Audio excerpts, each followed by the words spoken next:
Welcome YouTube to another D&D Fridays. As always, this is your lovely host, The Geek Life, keeping everybody's life geeky. Today we got a special overview class for you, where we'll be talking about the monk, and just what is it about the monk that makes it such a great class. But before we get there, as always, make sure you comment below, hit that notification button, subscribe, and share with other folks. Without further ado, let's get on with the monk class. So monk classes, or the monk as a class, is your typical hand-to-hand melee-oriented class. Bare fist, right up in your face type of thing. And there's plenty of different types of monks you can build after, from movies, fiction, and whatnot. Think of your Bruce Lee, your Jet Li, your Jackie Chan, your Avatar: The Last Airbender, Legends of Korra, even to some other things like think of maybe like the Hyuga clan from Naruto or other things like that. There's just so many different themes and stuff like that, and different flavors of monks that you can really base your character off of, which I think is pretty cool. So when it comes to monks, they get a couple of interesting little cool things. So one of the first things they get is their unarmored defense. So basically, that means as long as they're not wearing armor, their AC is calculated by 10 plus Dex modifier and Wiz modifiers, which can be pretty good, especially considering that Dex should be your highest stat. Yeah. And then typically you see monks being pretty good at like perception, stealth, stuff like that, coming from their dexterity and wisdom modifiers. And they get a pretty good D8 with it's no paladin or barbarian or anything like that, but it's still pretty decent. Also, in addition to that, one of their biggest things is martial arts. So that feature comes online on level 1. It basically means as long as you're attacking with either unarmed strike or a monk weapon, you get to make a unarmed strike as a bonus action, which is a cool little extra piece of damage. And then, but you got the caveat to that is you can't be wearing armor or shields of any kind. So definitely keep that in mind when doing stuff like that. And then, in addition to that, monks tend to be pretty quick as they get unarmored movement, gaining plus 10, plus 15, plus 20, so on and so forth, feet of movement every so often. So monks really lend to that playstyle of a lot of hit and run type of tactics, which leads me to believe that, which leads me, whenever I'm playing monks, my favorite go-to feat is the mobile feat, Mm. which basically not only does it adds an extra plus 10 point feet of movement to your already amazing amount of move speed, but as long as you make an attack, it doesn't have to hit, you just have to attack somebody, that target creature can't take reactions against you for that turn. So it's really good to really get in, fist, fist, fist, get out. Now, Yep, so it's like the only other class that really gives a monk a run for their money in terms of movement speed is the rogue, and only because of their cunning action. And then, in addition to that, probably the biggest thing for monks is their key point system. So, starting on level 2, you get key points, which are always equal to your current level. And key points really fuels a lot of your different features, a lot of your different subclass features. But overall, it does 4 different things. First off, by using a key point, you can take the flurry of blows, which allows you to make 2 attacks as a bonus action, 2 unarmed attacks, I should say. Second thing is patient defense. By taking a key point as a bonus action, you basically put yourself under the effects of the dodge action, which can be really good, especially if you don't have the mobile feat, for really allowing your monk to really tank a little bit more effectively. The third thing is Step of the Wind, which allows you as a bonus action to take the dash bonus action. I think jump your jump distance is either doubled or tripled. So that can be pretty good to like cross a ravine or to really chase down an opponent or something like that. And then starting on 5th level, you get Stun and Strike, which allows you on hit, allows you to use up a key point to force the target to make a Constitution saving throw, and if they fail that, they are stunned until the end of your next turn, which is a freaking amazing condition to put somebody under. Things from like advantage on your attack rolls and stuff like that. They're technically incapacitated, so they can't like concentrate on a lot of spells and stuff like that. So this is an amazing status to get. And of course, with your unarmed strikes, you get to, instead of being the usual 1 plus your strength modifier, you get an actual die to use as your martial arts, starting off at a D4 and eventually going up to a D10, which is pretty good. Pretty good. Yeah. So overall, just by itself, I think monks are pretty good. They start out a little bit weak, but if you can get past the first 4 levels, they really transform into a very good class. Absolutely. They really start excelling at about level 5. Yep. So starting off with our first subclass, it's the Way of the Open Hand. And what this subclass really embodies is that whole Jackie Chan, Jet Li, Bruce Lee type of fighting style that really focuses in on improving and adding effects to when they actually land their unarmed strikes, especially if they happen to flurry of blows. So for instance, starting right at level 3, you get the open hand technique, which augments your flurry of blows bonus action feature. And basically what that does is, whenever you actually hit somebody with one of the attacks granted by your flurry of blows, you can do one of 3 things. The first thing you could potentially do is force the target to make a dex save, and if they fail, they go prone. So if you have a couple of like paladins, barbarians, stuff like that in melee combat, that's an amazing tactic to do. Right. The second thing that you can potentially do is force a strength saving throw, and if it fails, you can push that creature up to 15 feet.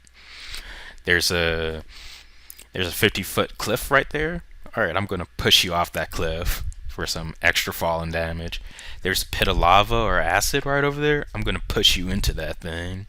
So it's a pretty interesting and nice little feature. And the third thing you can do is you can force the target creature to basically lose their reactions until the end of your next turn.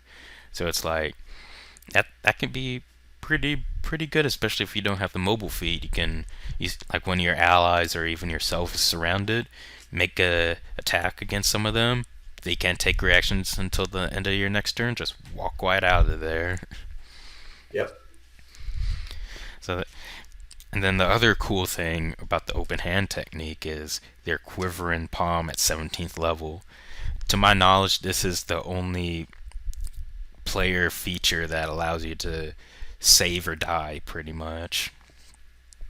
So basically, whenever you hit a creature with an unarmed strike, spend 3 key points to start these vibrations running through the enemy's body. And as long as they're on the same plane, of course.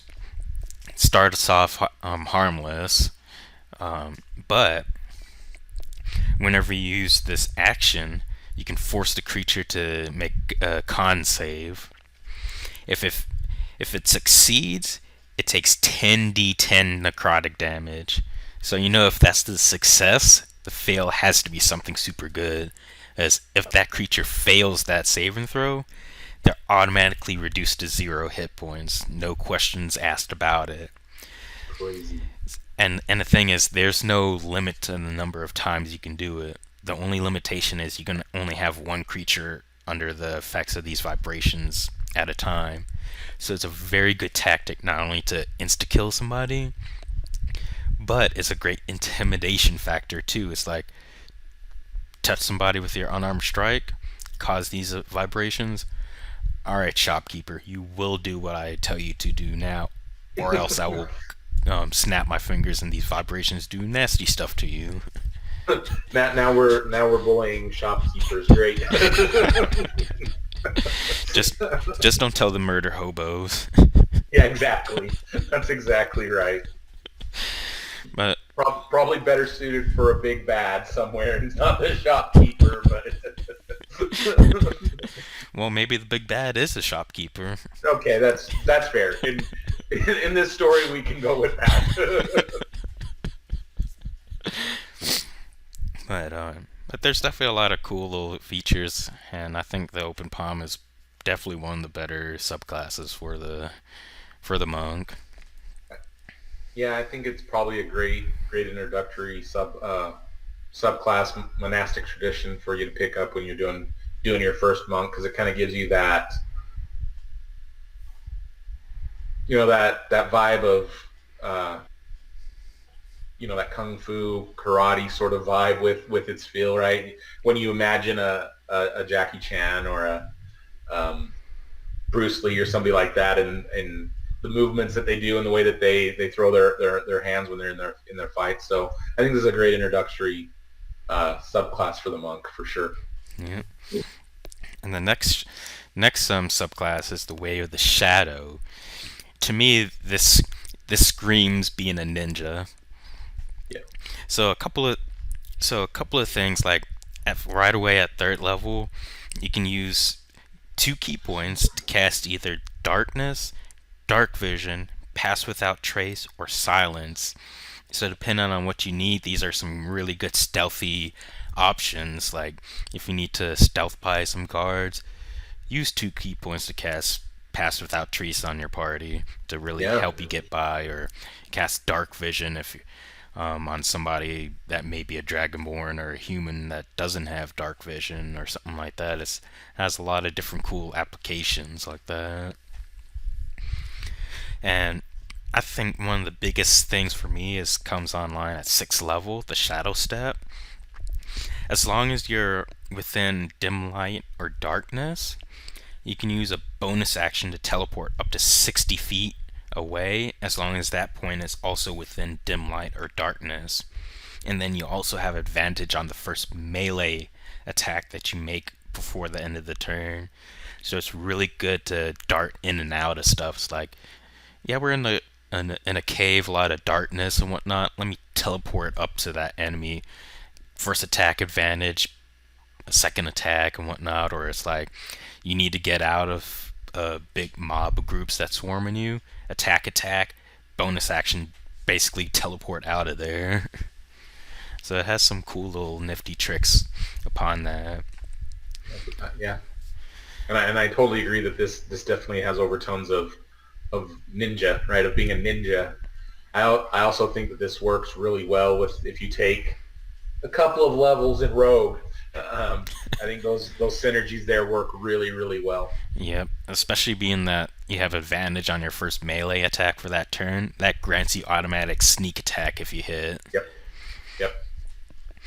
So that so that's pretty cool, and especially if you combine it with Gloomstalker Ranger as well. Yep. That's another good one. And then, so with our next subclass, the Way of the Four Elements. So this whole play style of the monk really focuses in on using your key points to really harness different elemental effects. So basically, starting on third level, you get Discipline of the Elements, whereas at certain parts, certain levels, you get to pick up different disciplines, which allows you to use your key points to fuel different effects. Most of these effects are spells on some spell lists, so at some point if you want, you can like basically cast Fireball or Cone of Cold or other things, as well as a couple of other non-spell related stuff, such as, for instance, Elemental Attunement, which you automatically get. You can use your action to cause one of the following effects to either create a harmless instantaneous sensory effect related to one of the four elements: earth, air, water, or fire. Instantaneously light or snuff out a candle, torch, or small campfire. Chill or warm up to some non-level living material, or cause one of those four elements to basically fit within a 1 foot cube and shape itself within some crude form of your own design. So it's, to me, it's kind of like a prestidigitation or something to that effect, which has its uses in some instances. So this is definitely really showcasing that Avatar: The Last Airbender, Legend of Korra type of thing. It's your anime monk right here. Yep. The only thing to keep in mind with this subclass though is just you, as a regular monk, you got to be very cautious about how and when you use your key points. You really have to watch your key point usage with this thing, as with the exception of a very small amount of the disciplines, most of the disciplines use up a lot of key points. Mm. For instance, one of the disciplines basically allows you to cast Fireball, or which costs a lot of key points by itself, and it costs even more key points if you want to upcast it. And another discipline is you spend 6 key points to cast Cone of Cold. Right. So that could easily be a good quarter or more of your key points on just one usage of a discipline. Yeah, that's exactly right. And definitely combine that with the fact that the monks already get some pretty good uses of key points from Stun and Strike, Flurry of Blows, Patient Defense. Yeah, you've got to be really on your A game with managing how you use your key points when you're playing a Way of the Four Elements monk. That is very true. Yeah. So the next subclass that we have comes from Xanathar's Guide to Everything. It's the Way of the Drunken Master. So this also kind of goes in that line of some of the roles that you see like Jackie Chan play in some of his movies, that drunken master type of thing, Way of the Drunken Fist and stuff like that. So, which I find kind of cool, because it allows you to kind of play on that little feel of, let me drink this tankard of ale and really play that wobbly type of drunken master. So a few things that they get. So for instance, on 3rd level they get Drunken Technique. Whenever they take their Flurry of Blows, they gain the benefits of the disengage action, and their walking speed increases by 10 feet until the end of the current turn. So it's really good for that, for a lot of enemies surrounding you. Just take your Flurry of Blows and walk right past them. Yep. And then also, in addition to that, on 17th level, they get what's known as Intoxicated Frenzy. So basically, when they take their Flurry of Blows, instead of the normal 2 unarmed strikes that you get as a bonus action, you can make 3 additional attacks for up to a total of 5 Flurry of Blows attacks. Now, the caveat to that is each one of those Flurry of Blows attacks have to target a different enemy. So if there's like 2 enemies left, this is going to be useless to you. But if you're surrounded by a horde, this is amazing. Yep. So that's kind of cool. Though the only thing I wish they did a little bit more with this class is really to emphasize that that ale drinking type of things. I kind of wish that at least one of the powers said, yeah, you get to like extra like add your proficiency bonus as damage whenever you're drunk or something like that, or whatever it may be, but give a little bit more of a advantageous position to if you happen to be drunk. Add in a little bit of extra flavor, especially since the name of the subclass is Drunken Master. Yeah, that would be a neat little addition to be able to add a little bit more role playing into this type of monk character. Yep. But overall, it's not too terrible of a monk. The next one is Way of the Kensei Monk, also from Xanathars. So this monk, the Kensei, is all about utilizing weapons as a monk. This is essentially your samurai basically. Sort of monk, right? So at several points throughout your monk career, you get Path of the Kensei, which allows you to choose two types of weapons to be your Kensei weapons, with eventually getting up to 5 different weapons, and basically whatever weapons you choose become monk weapons for you. So you can pick up like long swords, rapiers, longbows, whatever, and they become monk weapons for you, which fuels some of the Kensei features, as well as you now have more variety of weapons to use and still get your martial arts bonus action attack off with, which is kind of cool. And then one of the cool things is on 3rd level, one of the things I get is Agile Parry.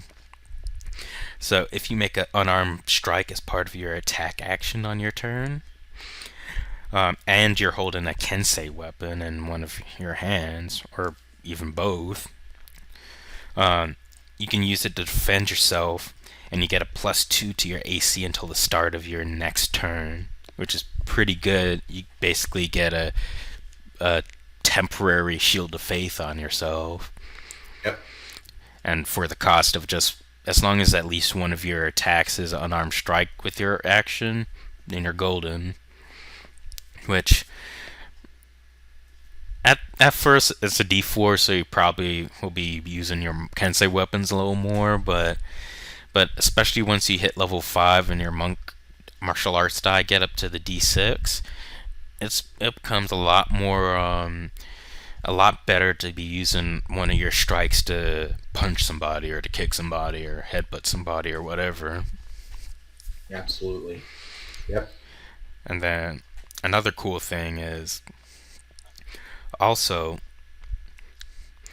on 11th level you get Sharpen the Blade.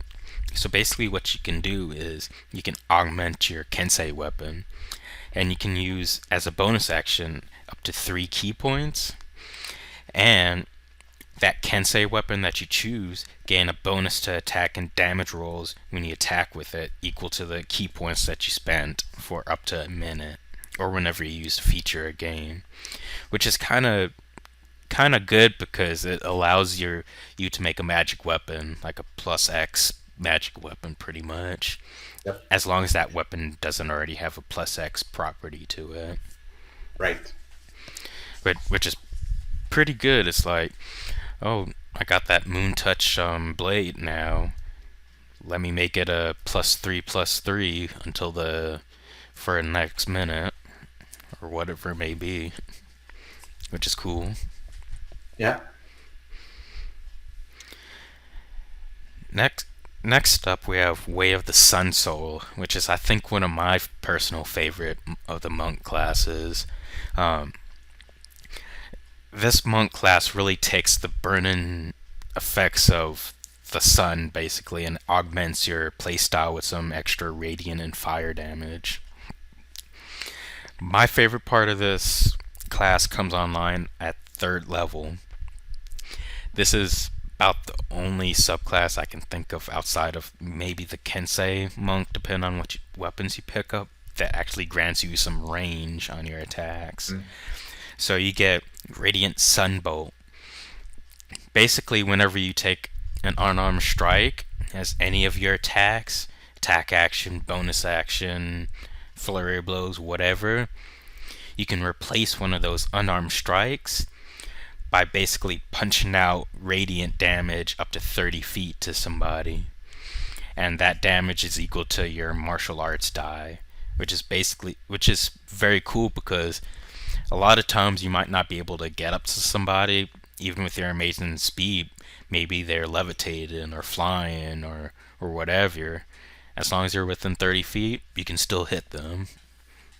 And radiant damage is a pretty good damage type because not a lot of things outside of like angels resist radiant damage. Yep. This ability sort of reminds me of Ryu from Street Fighter. When you throw a Hadouken out there, you know. That's what it made me think of when you were describing this. Yeah, that's definitely pretty good, pretty good. And then another cool thing is on 11th level, you basically get a radiant version of Fireball. So you can use your key points to force a Constitution saving throw, or take 2d6 radiant damage. And you can use additional key points up to a maximum of 3 to increase that damage by 2d6 per key point eventually. So you can deal up to 86, which is a fireball's third level fireball's worth of radiant damage, which is pretty good. It adds some much needed AoE to the monk's kit that monks don't typically have. Yep. So that's pretty good. And this sunburst can go out to 150 foot range with a 20-foot radius AoE effect. So it's really good to really get that nice bit of damage off. Yep. It's got good range. It's got a good radius. Does good damage. So, and like you said, it does add that. It gives the monk gives the monk a subclass where you can do a little bit of at ranged spell attacks, which is good. You don't have to be up in their face, right? Trying to punch them. You can stand back a little bit. Yeah, and you can also be that item healer of the party too. Just stay back, punch them from 30 plus feet away. Somebody goes down, take out a potion from your back pocket, shove it down their mouth without even have to worry about disengaging or getting up to somebody or whatever. Exactly. And while we're talking about a healer type of monk, the next subclass we have is the Way of Mercy monk. So what this monk really is all about is really balancing that effect of healing with one punch and dealing extra damage with the other punch type of feature. So for instance, one of the things they get at 3rd level is Hand of Healing. So as an action, you can spend a key point and restore HP equal to a roll of your martial arts die plus your wisdom modifier. And whenever you use Flurry of Blows, you can replace one of the unarmed strikes granted by that with this special Hands of Healing without having to spend that extra key point. So it's pretty good to have that extra little healing just in case you might not have a healer in your party or something like that. Yeah, it's a very, very useful when, especially in early game when you're up in the, as a monk, you're up in the face of your enemy and you've taken a few hits. You can still spend a key point, get 2 punches in, and then heal up a few of your own hit points, right? And feel like you've taken a full, complete, very complete turn, right? You've done a little bit of damage, you've done a little bit of healing. It's very useful. Yeah. And to really balance that healing off, you also get a 3rd level Hand of Harm, which basically, as whenever you hit a creature with an unarmed strike, you can spend a key point to deal necrotic damage equal to a roll of your martial arts die plus your wisdom modifier. You can only use it once per turn, but it's a little bit but it's pretty cool to get a little bit of extra damage off on a creature, uh, which is kind of cool to me. It's like, all right, I'm gonna attack with my action. I'm gonna flurry of blows. First attack, I'm gonna cause some extra damage to you. Second attack, I'm gonna heal an ally right next to me. So it kind of Right. gets that. To me, it kind of gets that yin yang type of thing going. Absolutely. I think the Hand of Harm is a little bit more situational than the Hand of Healing um, for the Way of Mercy monk, but it definitely, if you need that little extra oomph, right, in a fight early on, it's definitely a little bit nice to be able to add a little extra necrotic damage there at the end. Yeah. And then I think a very good feature of the Way of the Mercy is their 17th level feature, Hand of the Ultimate Mercy. Basically, you touch the corpse of a creature that died within the past 24 hours and expend 5 key points. That creature returns to life with HP and regains HP equal to 40/10 plus your Wisdom modifier. And if they happen to be died while being subjugated to either blind or deafened, paralyzed, poisoned, or stunned, that condition is automatically removed. Yeah. Basically a free resurrection right here. Yep. And you can use it once per long rest, and like you said, it's a free revivify. Actually, a much better revivify, as it Yes. removes conditions and it extends it out from a minute to 24 hours. Right, exactly. That's a great keystone for or capstone for the Way of Mercy monk for sure. Yep. And just in general too, because you don't really get too many revival things outside of the handful of revival spells. Yep, exactly.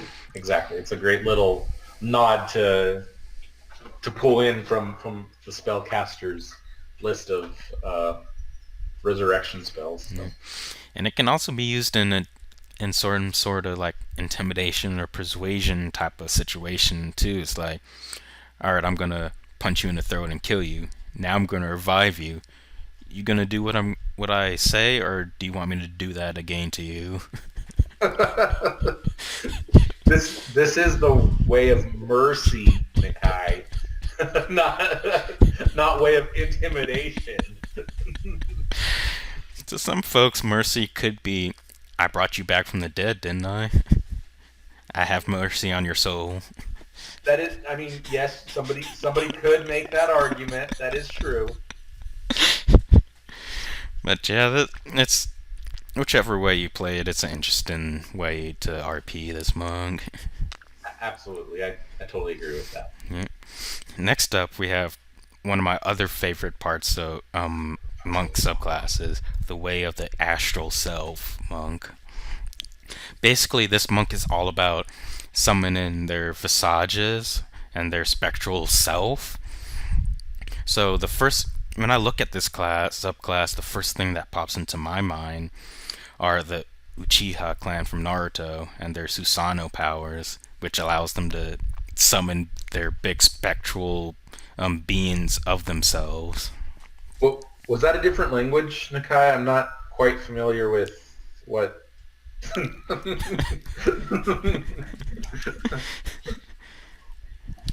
Not, no offense to any of the anime fans out there.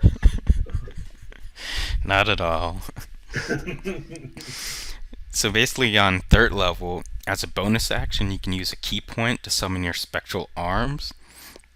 And whenever they are summoned, every creature that you target within 10 feet of you must make a dex save or take 2 rolls of your martial arts die.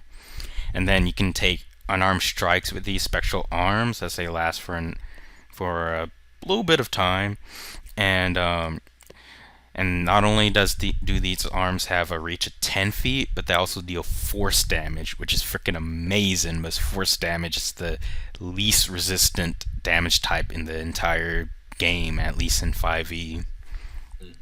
And in addition to that, as long as you have up your spectral arms, you can use your wisdom modifier and place a strength modifier for strength checks and saving throws. Um, in addition to those couple of things earlier. And also, whenever you make unarmed strikes with the spectral arms, you can use your wisdom modifier in place of your strength or dex modifiers. So if you want to go for more of the maxing out your wisdom modifier and before your dex modifier, this is a great way of doing it. Absolutely. And another cool thing is their 17th level ability, Awakened Astral Self. You can basically spend 5 key points to summon your arms, visage, and body, which means you basically get to summon your 3rd level ability, your 6th level ability, and your 11th ability at the same time, and awaken it for 10 minutes. And whenever your astral self is awakened, you get several benefits. You get a +2 to your AC, and whenever you take the extra attack to attack twice with your action, you can actually attack 3 times in place of 2. And if you flurry of blows, that's a total of 5 attacks that turn. That's pretty good. And as I read it right now, my interpretation of it stands as if you spend the 5 key points for this, I would think that you get all of the other benefits that you get from your first 3 features as well, since you're summoning everything at the same time. Which, if you look at some of the other stuff, is a lot of stuff. Become very powerful by the time you awaken your astral self. And at this level, 5 key points isn't that much, because at 17th level, you'll still have 12 key points left, enough for another 2 summonings of this entire thing, plus 2 extra key points, all of which recharges on a short rest and a long rest. So it's really cool. Yes. I do agree. I know I gave you a hard time a minute ago about the anime shout out there, but this is a pretty cool subclass for the monk. I think there's a lot of cool things that you can do with this, and I think it's very powerful. Yeah. Yeah, all in all, I think that that the monk has a lot of cool subclasses that really lends itself to a couple of different types of playstyle. Like, you can go from doing cool things with different elements to attacking from range to really bolstering up your hand-to-hand combat. So it's really cool to have a lot of different type of effects. And while the monk might not do as much damage as a paladin or barbarian or something like that, I think the monk has a lot more crowd control abilities than the barbarian or the paladin or something like that. Overall, I should say. So, and like I said earlier, it really lends itself to that hit and run type of play style. So it's really cool to dart in there, stun 1 or 2 creatures, get out, and let your barbarian, your paladin, whatever, get to work and really bolster up their already amazing offensive pressure. Yes, I agree. I agree with your assessment. And overall, I would definitely recommend the monk to be played by anybody.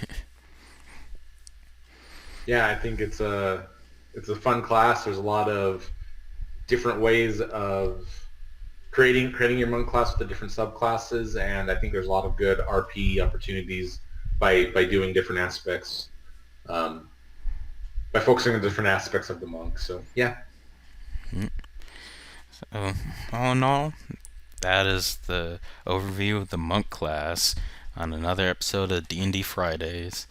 Well, until next time when we take a look at the paladin and just some of the offensive and a little bit of crowd control that they could do as well. So until next time, YouTube, keep your life geeky. Bye, everyone.